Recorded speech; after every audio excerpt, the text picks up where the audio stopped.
بسم اللہ الرحمن الرحیم۔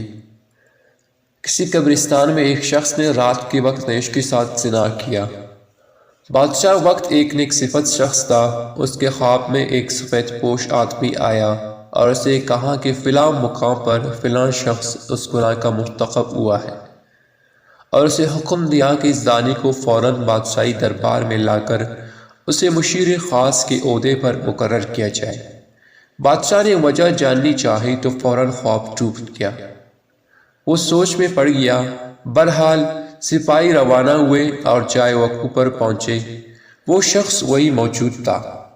سپاہیوں کو دیکھ کر وہ بوکھلا گیا اور اسے یقین ہو گیا کہ اس کی موت کا وقت آ پہنچا ہے۔ اسے بادشاہ کے سامنے حاضر کیا گیا۔ بادشاہ نے اسے اس کا گناہ سنایا اور کہا، آج سے تم میرے مشیر خاص ہو۔ دوسری رات بادشاہ کو پھر خواب آیا تو بادشاہ نے فوراً اس سفید پوش سے اس کی وجہ پوچھی کہ ایک زانی کے ساتھ ایسا کیوں کرنے کا کہا آپ نے؟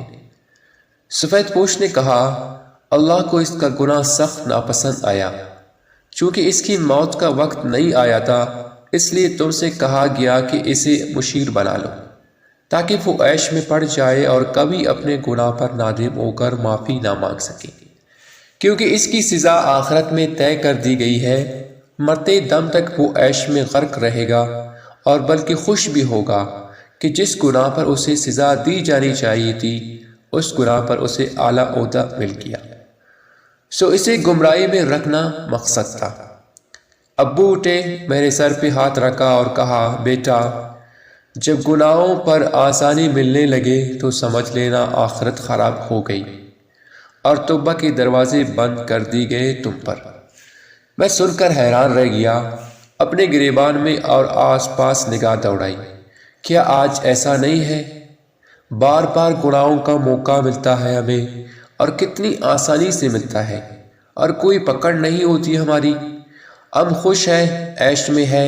کتنے ہی مرد و خواتین کتنے ہی بار گٹیاں فعل کے مرتکب ہوتے ہیں، اور مرد اسے اپنی جیت اور عورت اپنی جیت کا نام دیتی ہے، اور اگلی بار ایک نیا شکار ہوتا ہے۔ پہلی بار گناہ ہر دل زور زور سے دھڑکے گا، دماغ غیر شعوری سگنل دے گا، ایک ٹھیس اٹھے گی ذہن میں، جسم لاغر ہونے لگے گا، کانپنے لگے گا۔ یہ وہ وقت ہوگا جس پر ایمان جھنجھوڑ رہا ہوتا ہے، چلا رہا ہوتا ہے کہ دور ہٹو، باز رہو، مگر دوسری بار یہ شدت کم ہو جائے گی اور پھر ختم۔ پھر انسان مست رہتا ہے اور خوش بھی، مگر افسوس کہ اوپر والا اس سے اپنا تعلق قطع کر لیتا ہے۔ گناہ کا راستہ ہمیشہ ہموار ہوگا اور آسان بھی، مگر یاد رکھیے، سچ کا راستہ دشوار ہوتا ہے۔ اس میں بے شمار تکلیفیں ہوں گی، آزمائشیں، مصیبتیں سب ہوں گی، مگر گناہ کا راستہ ہمیشہ ہموار ہوگا۔ کسی زمین میں گندم خود بخود نہیں اگاتی، اگائی جاتی ہے، محنت کی جاتی ہے، خیال کیا جاتا ہے، حفاظت کی جاتی ہے، تب جا کے پھل ملتا ہے۔